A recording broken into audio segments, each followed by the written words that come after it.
we're going to be having a conversation about women leadership.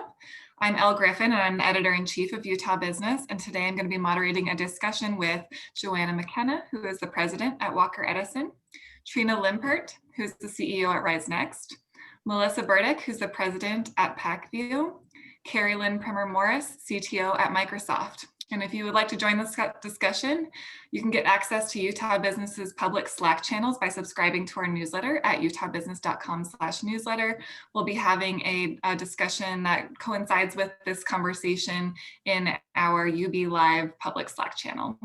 So we're going to go ahead and get started, and I'm going to let these ladies introduce themselves, but I just want to start by asking the question, because we're all here because we have this career progression we're working on, and we all want to get to a certain stage of our career. And sometimes there's just these pivotal moments that really make a difference for us. So I wanted to ask to all the women here with us today, if there was one role or one moment that really changed the trajectory of your career, and if so, what is that? Well, Elle, I'll jump in and start. So mine actually was the move to Utah. I was actually an executive at Kaiser Permanente, provider side, very much deep in the operational side of Kaiser, and had always been in technology, but would not have necessarily considered myself in a CTO type role. Utah is not an authorized work state for Kaiser. So I was job hunting, and Microsoft reached out to me and went through what they were expecting and talked about my expectations. And it was eye-opening to rethink of how it was that what I would do next in my career. Didn't expect to end up in big tech, and took a moment to myself and said, you know what, I really think I can do this. So, hence here I am, 2.5, almost 3 years now at Microsoft, and pretty happy there. Yeah, I would add to that. I love that, because that's exactly what I was thinking. It's not just one moment, but it's the willingness to shift in something you're not comfortable in, and extend yourself and push yourself and get into something that just you never would have thought in a million years what you would be doing, but you go and figure it out and you do it, and the willingness to do that, right? I think there's been a lot of those in my career. I've worked in customer experience, I've worked in sales, I've worked in marketing, always from a technical perspective, and all of those different experiences kind of aggregated to giving me more of a high level leadership ability to kind of converse across business units, across enterprises, across organizations that I wouldn't have had if I would have stayed in kind of my niche. Yeah, I would add the same. I think, it's been the ability to kind of lean into different roles as they came up and opportunities, and not being afraid to jump in, whether it meant moving across to a different continent or, getting into a wholly new vertical and field. I think that it's been just a number of these different moments that have kind of put me on the trajectory that I am. But if I was to call out one, I think it would be making the move to go to Amazon several years ago. I think anybody who's ever worked at Amazon would say that, it's the best MBA that you can get when it comes to technology and e-commerce. And I think that would be the pivotal moment for me, when I knew that, I was really going to stay in this e-commerce sort of information technology side of my career. And it's been kind of sky's the limit since going to Amazon. I'll second Joanna, because I also, I started at Amazon in 2005, before it was the cool place to work. Nobody knew e-commerce, but I had the opportunity to do two things that I loved. And that was be one of the first buyers for the health and beauty category. So I love shopping, and I love beauty products. And I went to the place that everyone thought only sold books. I would have to when I went to trade shows, I'd have to turn my name badge around backwards, because nobody wanted to work with Amazon that wasn't in the book category, because it was so small at the time. And so, like Joanna, I literally tell people Amazon was the cheapest MBA I didn't have to pay for. I spent 10 years there, and then it really propelled me into being an expert into e-commerce and co-founding my own SaaS technology platform, which I would never, like you, Carrie Lynn, never have thought I'd be a tech co-founder, but here I am. And it really was just the opportunity and timing that I fell into, and what found out that it was really was my passion, what I like to do. So How did you learn what you needed to learn for your current role? Because I mean, you're all top executives in your field, and that doesn't just come naturally. Even if you get an MBA, a lot of times people come out of there saying, I did not know what I did not learn what I needed to learn to get through this merger and acquisition, or to navigate this complex tech software B2B or e-commerce platform. So how did you learn to and get the skills you needed to manage your current roles? I would say I'm still learning. I'm still growing. You never learn it all. In our Tech Moms program, as we transition women into the tech workforce, I hear this a lot, like, how much do I need to know? I think there's this feeling like you have to know everything. Oh my gosh, it's so overwhelming. I have to know everything before I can take that next step. And I would say, forget that. I tell the women we work with, throw it out the door. You don't need to know everything, right? You need to know how to learn, how to reach out, how to figure it out. Like, here's the next thing I got to tackle. Okay, I don't know it. I'm going to figure it out. And then the next thing and the next thing and the next thing. It isn't like you know it all. I did get an MBA because I did want to have a basis, right, to be able to build from. But you're right, it doesn't teach you everything. It's not going to teach you how to be an entrepreneur. It's not going to teach you how to do everything you need to do, but it does give you a basis to work from. I'm a huge advocate for education, but you need to, at some point, stop the education and just get to work and just jump in. Yeah, I would second that. I think one of the sort of downfalls, I mean, I can speak maybe just for myself, is like, there was no e-commerce. So you weren't going to get your MBA and it didn't exist. Online shopping was something super new when I got out of law school, and I'm not a lawyer now, but I use that as a reference and a base when it comes to negotiations and some of the work we do with contracts and partners. But I think what isn't rewarded is people raising their hand and saying, hey, I don't know how to do this. I think there's still like a stigma of people thinking that they can't do that, but it's really, that's what sets you apart, of being constantly in this moment of learning, because you should be constantly challenging yourself. Every day should be, you learn something new today about your job or about the business or about your partners. And I think the more you can feel comfortable in the environment and culture that you're at, the company you're working at, to raise your hand and say, I don't know how to do this, but I'd love to learn. And then making sure that those leaders are being responsive and supporting you to give you either the tools or the capabilities or the education to get you to that next level. yeah, I'd say for me, a couple of things. So I have a co-founder that he is strong in areas that I don't know. We have, we really have different roles. He does all the product development and R&D, and then I do sales, marketing, business development, strategy, things like that. So we really divide up things, and he is strong in things that I am not, and vice versa. The other thing, as I look to hiring my team, I hire people that they have strengths where I'm weak. And so that also has helped a lot. And then lastly, I have a huge network. And so, I'm old. I have lots of people I know collected through the years, people who worked at Amazon. And so, identifying those people who know sales strategy, know this thing, and really just whenever I have a question, I often say, I may not know the answer now, but I know how to get it. And so, finding someone in my network that may be an expert in one area that I need help in. I've never been a sales leader. I'm a sales leader at my company. So, sometimes I don't have the answers. And so I go find and seek someone in my network that is a sales leader and ask them some of the questions that I need to know. And then the other thing is, it doesn't have to be perfect. It just has to work. So that's kind of, but I am in a startup, and that's a little bit different than, navigating a bigger company like an Amazon, where you do have constraints and rules that, things that you have to work under, but you really just have to figure them out and identify who are the strong ones that you can go to help you, that know that area. In both healthcare and in technology, you have to be a lifelong learner because things are constantly changing. And so, for me, it's about being curious and being willing to, to continuously learn. And Melissa stole my two favorite fallbacks. One being networking.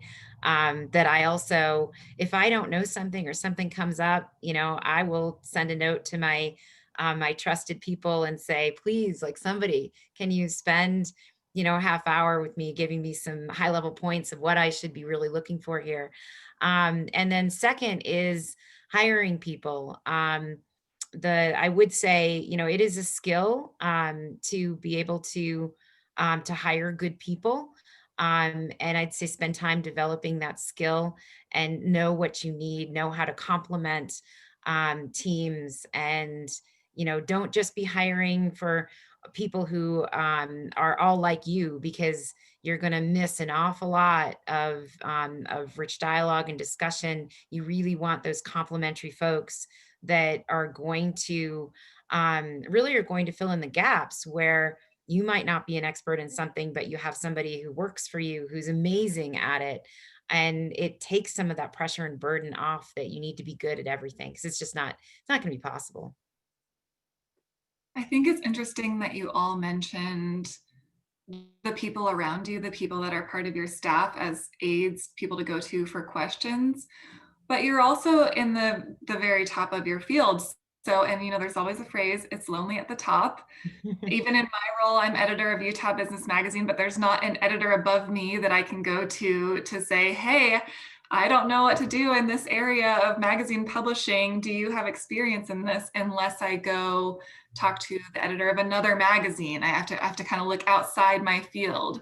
So are there areas, other places you can go to get advice, to learn, to grow, maybe even outside of the individuals at your company if that's not there? Yeah, for me, I mean, there's associations that I'm part of. I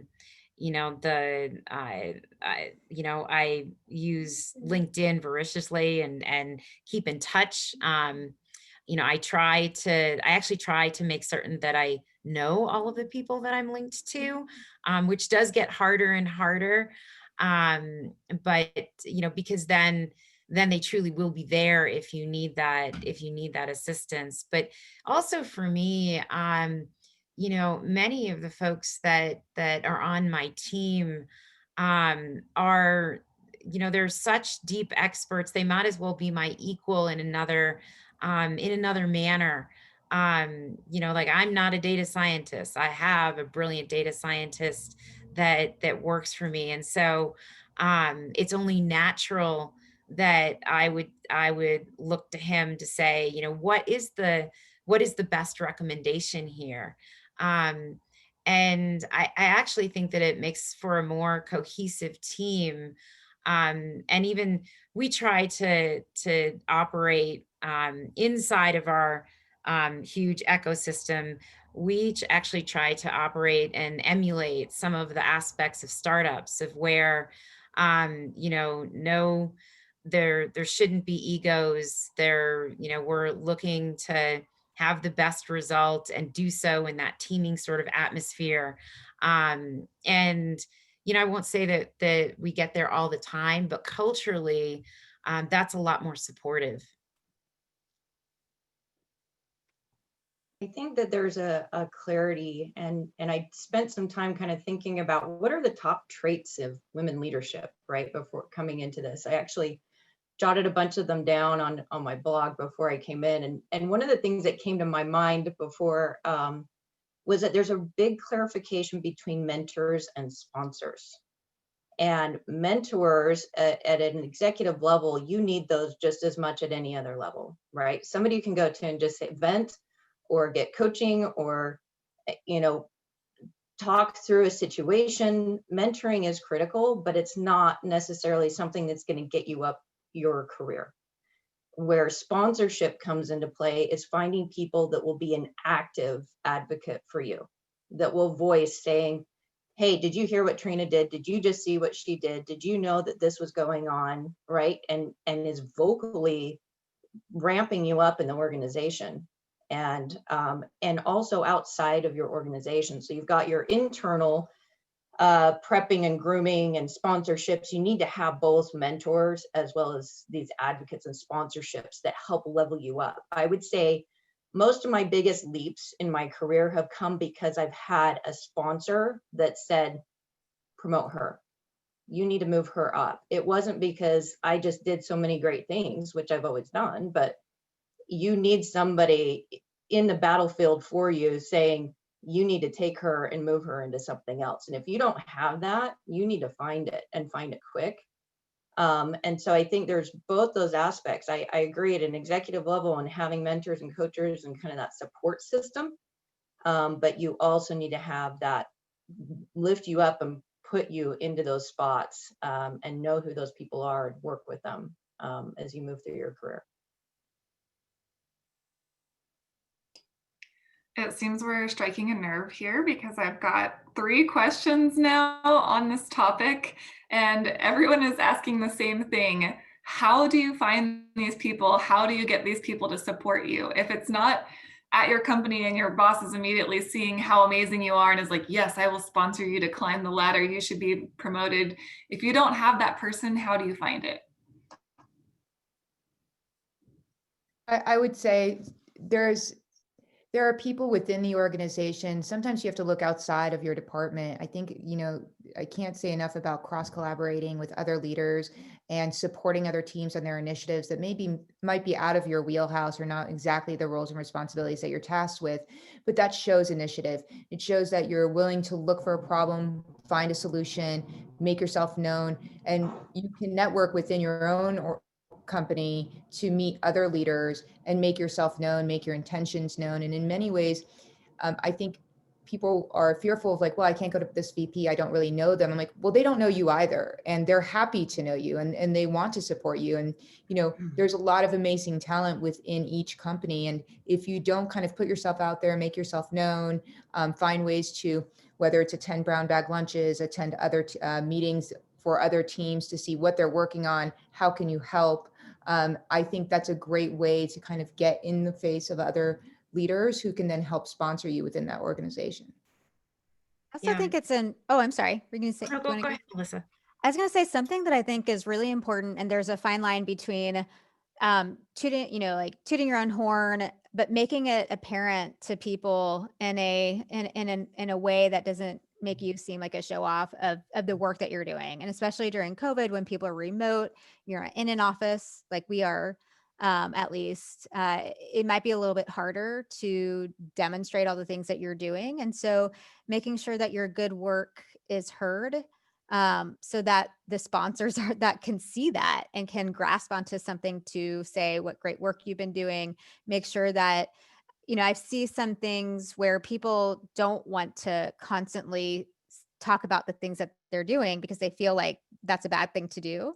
There's a way that needs to be out there, and your manager hopefully can be the one putting the spotlight on you, but that doesn't always happen. And so you have to kind of self-promote in a way that isn't in a bragging kind of way that's annoying to your teammates and to your management, but it also that demonstrates your value so that you can have those people help you. And in terms of, some of these questions around what if your manager doesn't help you or promote you or sponsor you, there's a point at which, if that's the case, it may not be the right place for you because your manager is such an important part of your career projection, the person that promotes you, the person that helps you get to that next level. And if you're not, at least at Amazon, that was one of the nice things about the company was that it was so big that you had a lot of opportunity to move around and find other jobs and other roles and work with other people. And so it also is an extremely tough place to get promoted.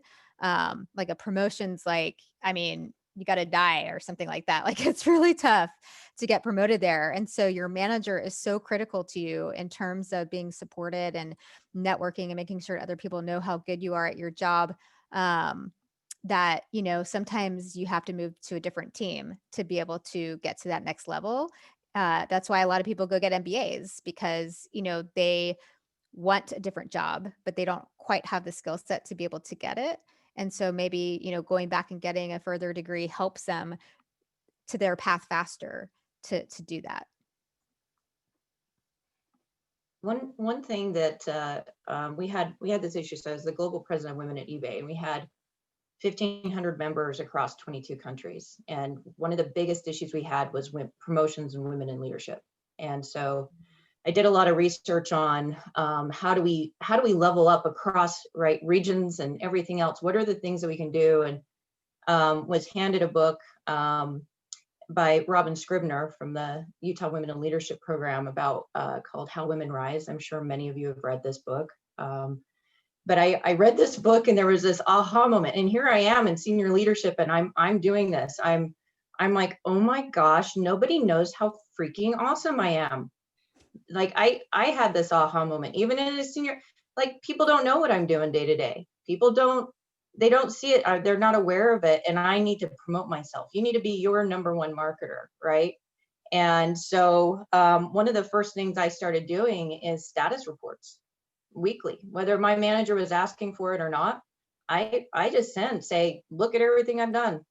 Look at everything I'm going to be doing. Here's where I'm at. And just that little bit of continued communication is not like in your face, look at me and tooting your own horn, which I know a lot of women struggle with that. You do need to get over that.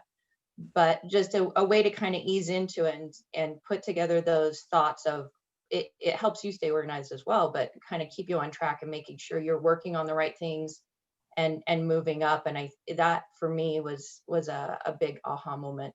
I think a lot of women have found valuable. Trina, I love that as a vehicle. I also use something like that, and I will, if something is noteworthy, I'll often send it, to my higher ups to highlight it, or I will ask if I'm working with another team. I will ask the leaders of that team to do so, because that's even more impactful. I also have found circumstances of where I've had to explain the difference between mentorship and sponsorship. I worked with a manager once who, really thought that he's being a great sponsor. And the reality was he was being a great mentor, but not a great sponsor. And in the end, it was on me to finally say, this is what that looks like to me. It looks like, figuring out who you can go to tell them that I'm ready for the next level. And there was an okay. And then the discussions, thus forth were slightly different, but it was about expectations. Now that did take a rather courageous moment on my part. I was fairly early in career, and it was somewhat intimidating. And I look back and I say, why was I intimidated? And I think it really, many of us tend to have insecurities when we're asking for something. And you really just have to take a deep breath and go for it. Yeah, I would agree. I think there's a saying that all you need is 30 seconds of courage, right? To just kind of go after it. And I would even add to that, like, when you talk, and if you find a mentor, whether it's somebody external from your company or somebody internal, they don't know what you want. And I think, what's really valuable is to spend a little bit of time. Where do you want to be a year from now, 5 years from now, 10 years from now?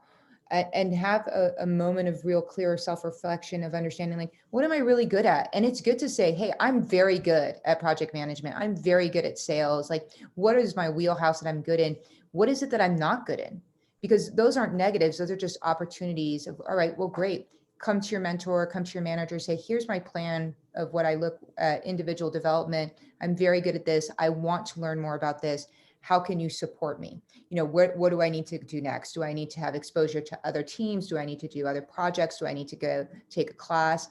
I think the more you advocate for yourself, the better, because people don't know what they don't know about you, and they don't know what you want. And if you rely on your manager to be like, well, TikTok, I've been in this role for 2 years, I want to get promoted. No one knows that. And no one knows what you want to be promoted into. And I've seen situations where people get promoted to, say, a people manager, and they have zero interest in managing people. They want to be individual contributors for the rest of their career. But if you don't advocate for yourself, and if you don't spend some time really being truthful in self-reflection and saying, this is what I want for myself, then it's going to be a much harder battle kind of uphill, because you're not very clear on sort of your intentions. Mm-hmm. And to that, one of the questions, I think that was, how do you find your sponsor, or even how do you find a mentor? One of the things I think is a good thing to do is what Joanna was saying of figure out what you want to do, find that person who's in that next level role that you want to be in, and seek them out to be your mentor, especially your mentor, so that you kind of begin to learn, I think I want to do that. Okay, now I can get to know that person to understand more of what they're doing to make sure that I do want to do that. And what does that day-to-day look like? What kind of skills do I need to get to that too? I think often too, we don't even realize we have mentors. We think, oh, I don't have somebody I meet with once a week to go over my career and where I'm going. But the reality is, if you sit back, I mean, I even did this a couple of weeks ago at the beginning of the year. I thought, oh man, I really wish I knew this about editing. Oh, I wish I knew this about magazine editing. And I actually sat down and thought, and I was like, oh yeah, this person I worked with 5 years ago is totally doing that now and is in a place to give me advice on this. And I reached out to 3 different people in my life that I've worked with throughout the course of my career, and all of them agreed to have a call with me. And I learned so much. And I already knew these people. They were already mentors, in that they had a lot of things I didn't know and I could learn from. And I just didn't even realize it, that I even had them. So I think it's just kind of taking that reflection, as a lot of you are saying, and kind of, where are those in my life? And let's start cultivating that. I want to switch course a little bit, because we've gotten a couple questions from people concerned about, what if you're working in a very male-dominated industry, or what if your boss is alpha male and you want to be a power woman?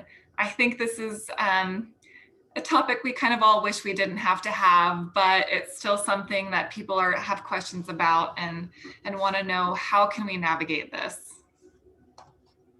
I'll just start. Bias is real. It's real. It's out there. I don't think that we should ever neglect talking about it. There's times I wish when I was very young, somebody, I'm very driven. I'm going to go out. I'm going to do my thing. I had no idea the barriers that were ahead of me.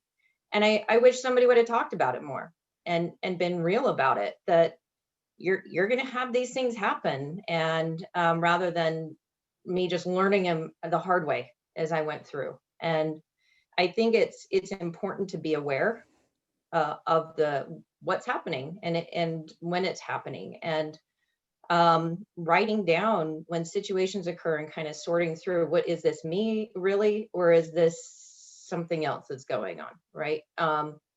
And so that process of reflecting and kind of what's happening and working through it as it occurred. So as far as being a strong woman, definitely, there was times where I felt like I had to, early in my career, I felt like I had to hold back and not be myself, which was very detrimental to my career early on. And so the first thing I would say is, don't ever feel like you have to be in a situation where you can't show your superpowers. Everybody has them. Be yourself. Don't hold back. Regardless if somebody else has got issues, let them have issues, right? And work through it, but don't hold back on who you are, what you can bring to the table, because it's not good for you. It's not good for the company. And working with those individuals that might be in, those A-type, whatever personalities that I think they use the word alpha male. Is that what it was? I've had them. I've worked with them, and eventually, you work through things, you figure out how to work together. Some people you can figure it out. I would say majority of people you can figure it out. You've got to have tough conversations. There's been times where I've had to sit my managers or other people in other business units down and saying, look, this isn't working. Let's figure it out. You have to have the courage to do that. And other times it's just not going to work out. And to the earlier comment, I've left. I've said, this is not a good environment for me. It's toxic. I need to leave, and found another path. So that's an extreme. And hopefully that's not happening a lot for people, but it does happen. And so I think anybody can just kind of be aware and then kind of work through what are your next steps, how are you going to approach it. Yeah, I would even echo that. I would say, it is about advocating for yourself. There is nothing wrong with advocating for yourself. I have children and I teach both my daughters and my son.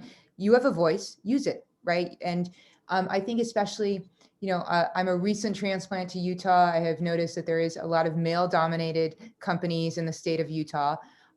It's okay to say, hey, I'm uncomfortable with this. Or if somebody says something that you think is in any way chauvinistic or puts a woman down, you absolutely can call someone on that. Like that, it's not okay to speak to someone that way or to be flippant with someone because of their gender.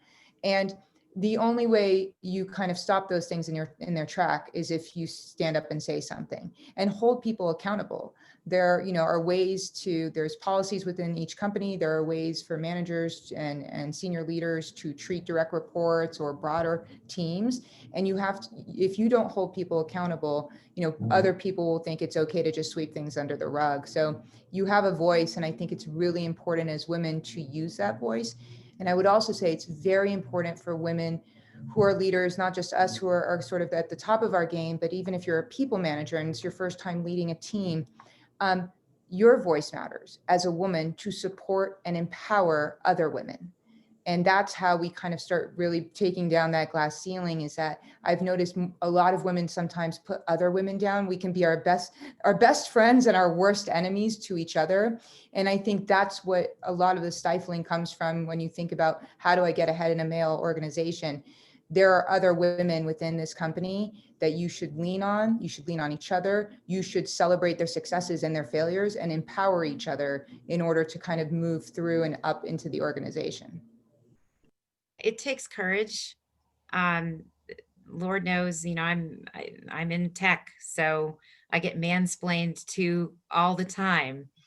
And my team, by the way, is all male. I'm very much hoping that our next headcount is a woman, because we need some diversity in this group. But it was a team I inherited, and they're wonderful people. They don't always know, they don't recognize frequently what they are doing when they're doing it.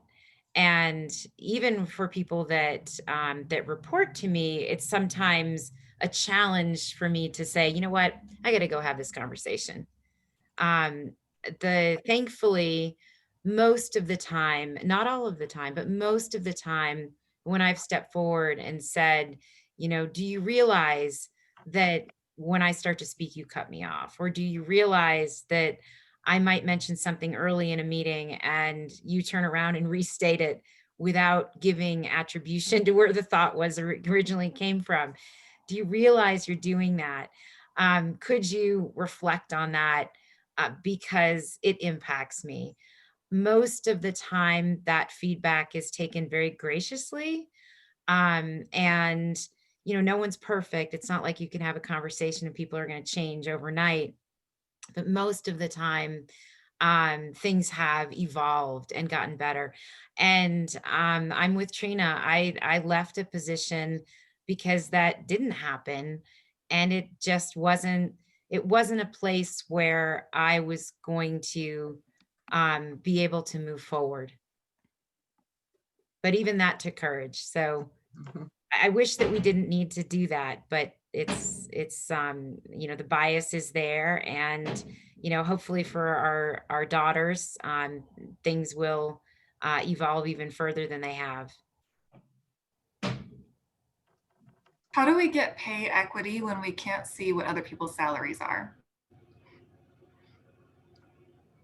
That's a great question. I'm of sort of the thinking that, I grew up in Europe. There's a lot of companies that share what everybody make. There's a lot of transparency. We recently went through and are having this transition year where we're moving to a new leveling framework and a new comp structure at Walker Edison. And I think it's important to have the conversation. It's also important though to set expectations where, if you've been with the company for 4 years, but when you got hired, it was a different company, it was smaller, the revenues were smaller, and now you're a bigger company, it's okay to know that you're going to hire people, maybe even your direct reports, who might make more than you based on where the company growth is at, the type of talent you're starting to attract.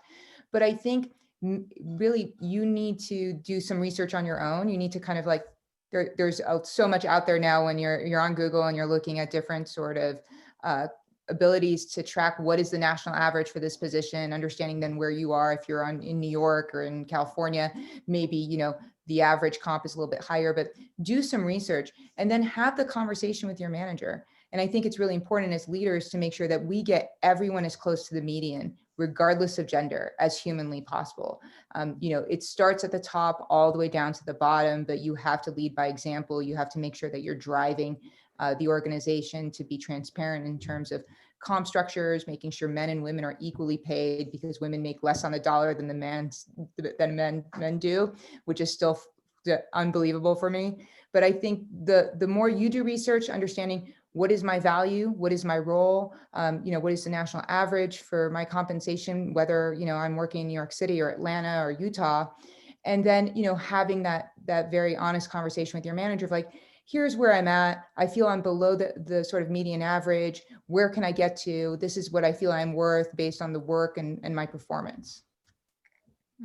There's a lot of public sites out there that have, these average ranges from LinkedIn job site to Glassdoor. And the other thing I would say too, we have 100 people now, we'll be 150 people next year, and I've hired a lot of them. Never take your first offer. Always negotiate. Always.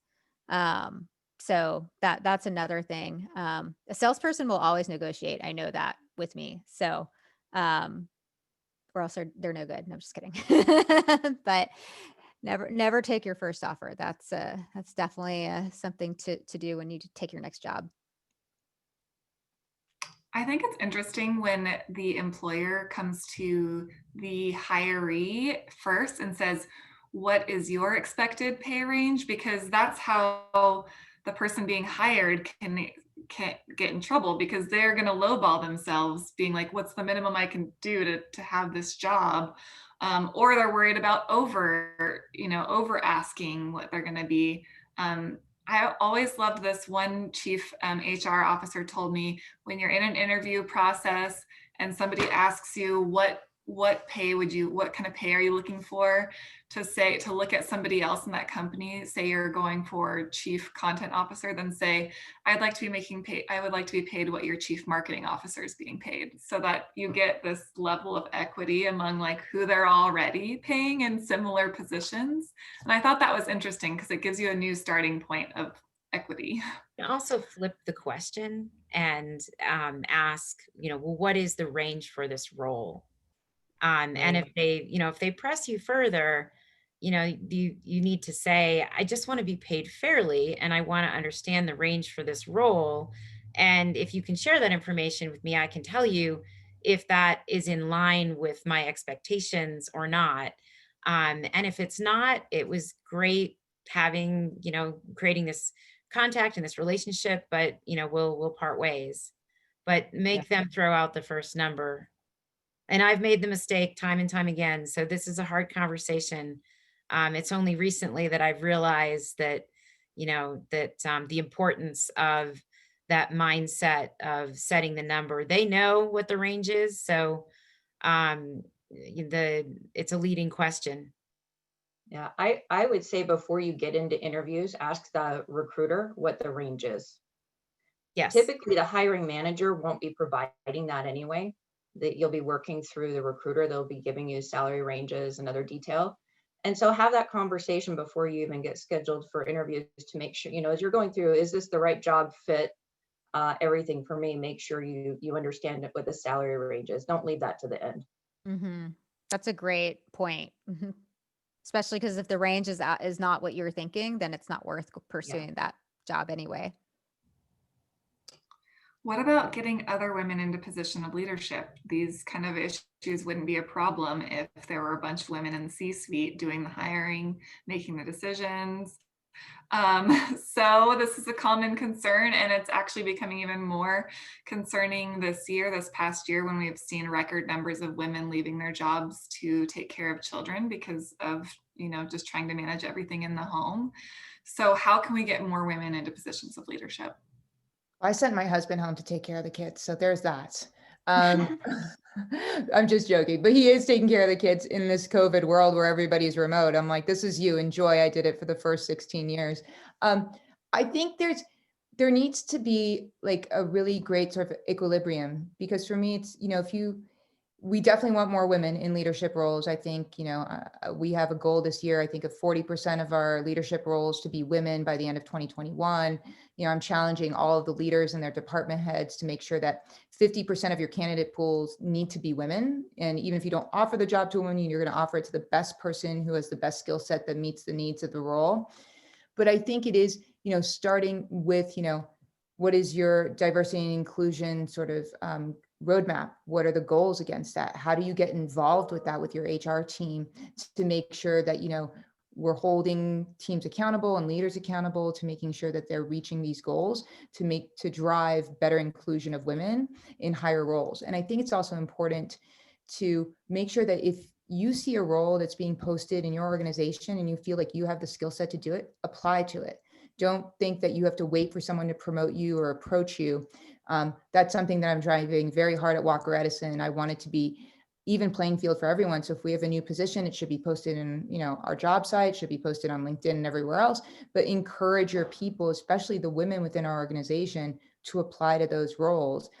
Because even if it's a skip level role where you're going to jump to level, if you have the skill set and the ability to do it, I would much rather promote a woman internally than having to go out and get somebody else from outside and then have ramp up time and so forth. So I think it's about really getting involved, understanding what the goals are for your organization. And if there aren't any of those goals, then that seems like an opportunity for you to help drive that conversation.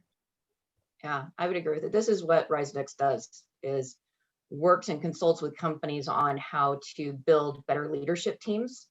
I think for years, we've tried to fix women, and that's unfortunate because it hasn't moved the needle. When, we definitely want to develop and invest in building great leadership qualities within women, but the systemic issues are within the leadership teams in not knowing how to better engage their female workforce or how to promote their workforce. I really like what Joanna said. You need to have performance goals around this area. And I appreciate early, at one point in my career, our leadership team, this is probably 10 years ago, did have these performance metrics on hiring for women.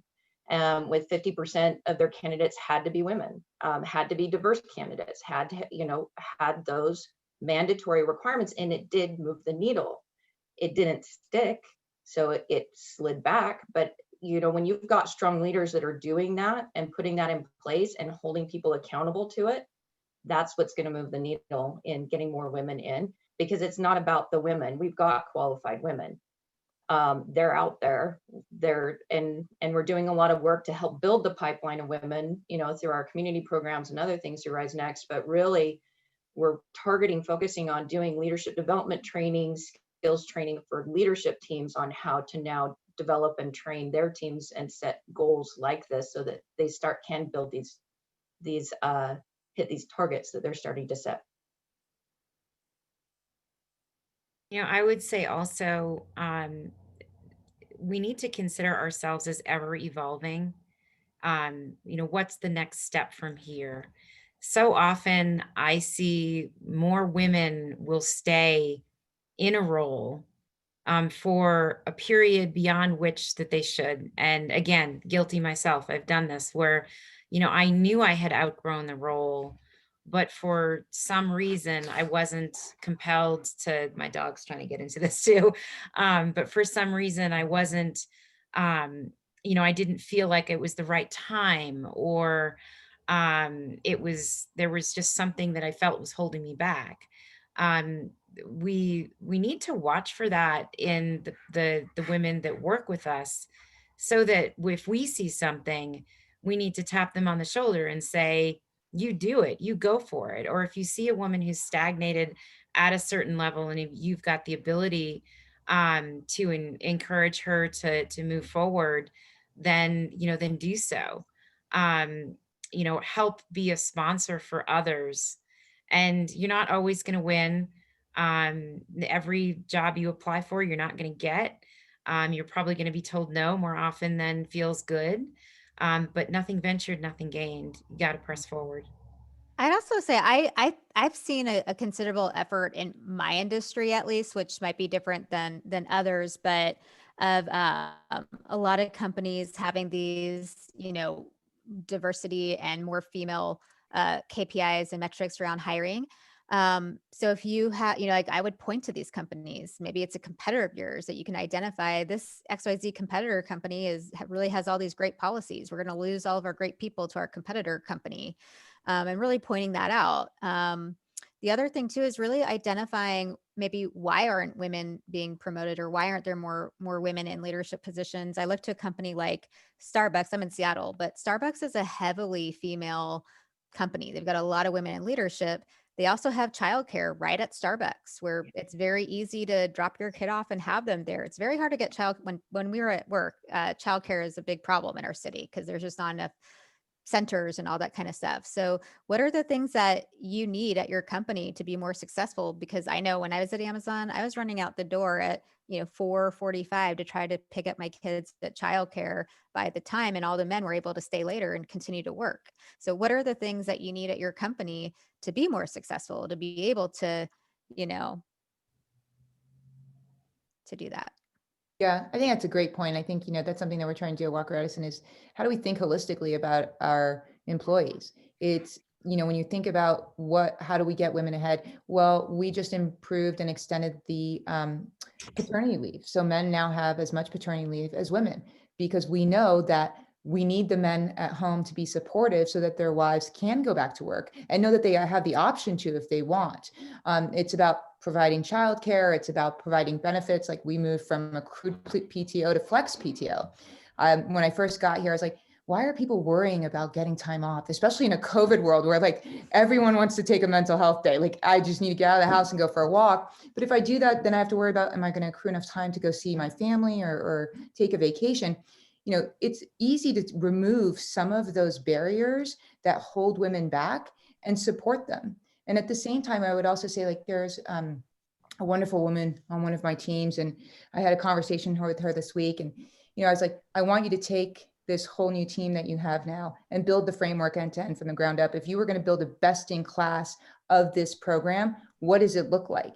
And I was like, I trust you implicitly to do it. And I think, I think she was maybe shocked and also excited to hear that. But I'm like, we need more of that. It's okay if you only have it 75% baked, and it's okay if it fails, because we iterate on that. All of those are opportunities. How do we do it better? How do we learn more? But I think as leaders, we need to think about what are the barriers, and some of those could be really easily removed. And then how do we provide support for career development and education and give them opportunities that they can thrive for. One of the things we're seeing a lot, I'm getting comments left and right and emails. Still, people are on this mentorship topic. I think everybody just really wants to know, wants more information and wants to feel like they know what they need to do to go next. Including Joanna, one of your employees at Walker Edison, reached out to me with a question. So I'm going to ask this in two parts. The first part is, if you're looking for a mentor, is it okay to go above your boss and ask for advice from your boss's boss? And as a person in leadership yourself, do you intentionally seek out people beneath you to offer them mentorship or to help be sponsors of them? Yeah, great question. I mean, I'll take a first pass and then open it up to everybody else. But I think absolutely you should reach out to your boss's boss, their boss. As leaders, especially at Walker Edison and even at Amazon, a lot of your goals and performance from a personal development standpoint, we're also tied to, are you mentoring someone? How many people are you mentoring? How are you supporting other people within your team and across other departments? So I think you should absolutely reach out. Even on LinkedIn, you would be surprised how many people, if you reach out to them and you write a personal message saying, hey, I'm looking for a mentor. I really love what you're doing. This is what I'm doing in my career. I'd love to know if you have 30 minutes. I get those on LinkedIn all the time, and I make time every day. I have a call with somebody I've never physically met, have no idea who you are, but I'll give you half an hour of my time. Happy to meet with you monthly, quarterly. It's those little moments of providing insights and support that can really help somebody flourish in their career. And I also look for people within the organization who are doing a great job. How can I support you? I have one-on-ones with every single person. When I got here, I met every single person who worked at Walker Edison. It took like 3 months to back-to-back one-on-ones. And now I meet with every single new hire. So the minute you get through the door, we're going to have a half an hour meeting just to talk, just to introduce ourselves. How can I help you? What do you want to do with your career? So I'm a huge supporter of mentoring people, whether you're in the same industry, you're in a different industry. And especially there's so many young women who are also moms. And I get that question all the time, like, how did you raise 5 kids and continue with your corporate career? It's, everyone's different, but there are little insights that you could probably provide and help support that you can do it. Like, if I can do it, anybody can do what I do. It's really, I'm not an astrophysicist, so it's not really hard what I do. So, it is, but it is about providing them support. I would add on to that with about the mentorship. And I learned this earlier on in my career too. When you get a mentor, now what? Like, you really have to be in the driver's seat of your mentorship, where you're driving coffee meetings with them. So you're scheduling it on their calendar. You're coming with an agenda to ask them questions.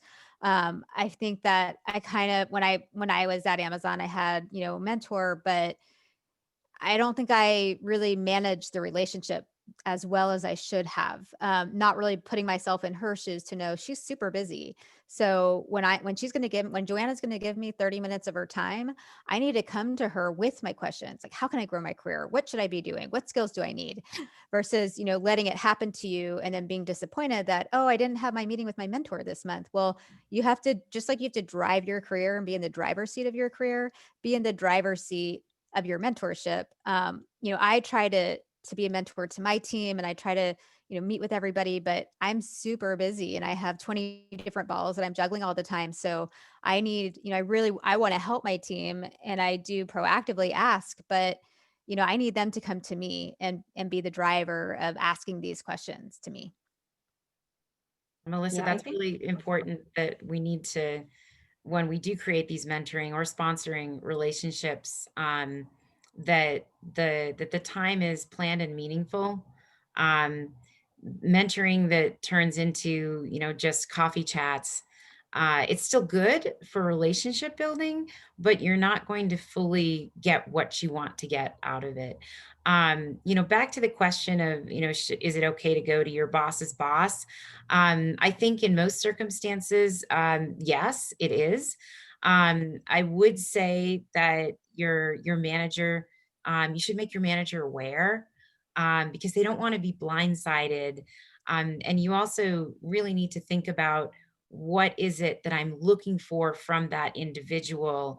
And am I doing it for the right reasons? So if I'm trying to do it because I want visibility at that level, it might be best to talk to your manager about that first, because you just don't want to be in a sticky situation, because in those discussions, they're supposed to be safe discussions. You're supposed to be able to talk about, work related challenges.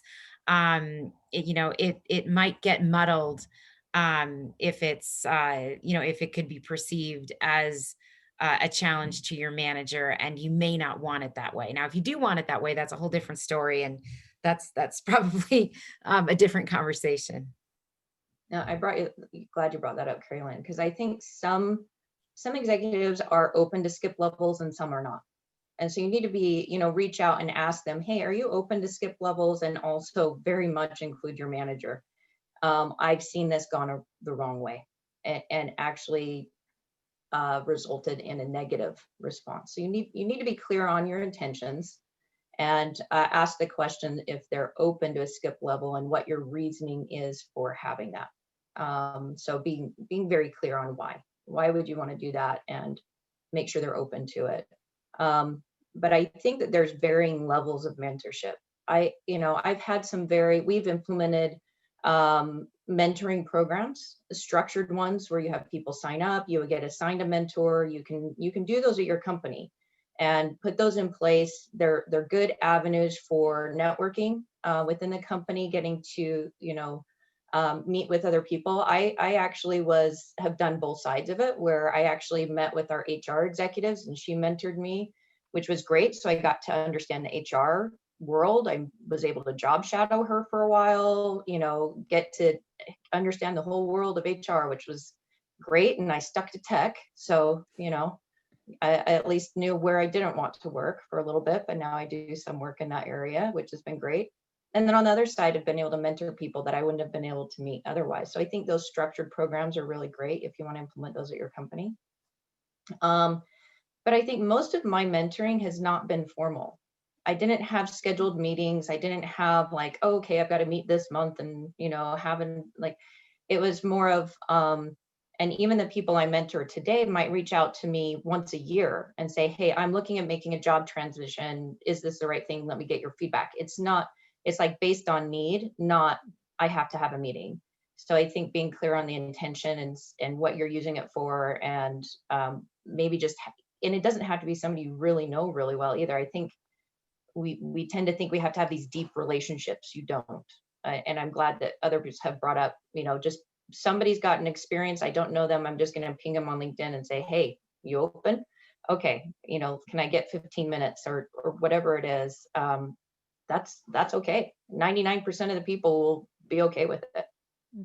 And that is exactly, I love that, because I have someone like that where when I have a big, hairy problem that I need to go solve, that's typically when I reach out to someone in my network that has experience in that area where I can pick their brain, and I'll call them up once a year, or might be once a quarter, depending on the big, hairy problem. But that is exactly how I've been using mentors in my network to help me with my business. The informal mentorship piece, I think, is awesome and is so under discussed. I've just recently discovered Clubhouse, and I don't know if any of you are using it, but I'm super obsessed. It's just these audio chats that you can jump in on whenever you want. And there's ones like, editors at Big Hearst Publications, and you can go jump in on the audio chat and listening to what they're saying about their careers. Or you can jump in on the Tech Women's chat, and they're all talking about what they're doing today in their career, and you can go listen in, or you can ask them questions and speak yourself. It's really a huge, I think, learning tool if we can take advantage of. There's also, Facebook groups that are all people in a certain industry, women in tech. There's so many places you can go where it's not a formal mentorship. It's just other people that are looking for the same thing and can offer it. If you can just ask a question on a message board or something, that can go a long way. Anyways, thank you all so much for joining us. We've reached the end of our hour, but we did record this, and we'll be sending it out to everyone who attended and did not attend. And if you have any other questions, feel free to jump on our Slack channel. You can get that by subscribing at utahbusiness.com/newsletter. And we'll definitely see you on the next time. Thank you guys so much. Thank Thank you all. you so much. Bye, everybody. Bye. Bye.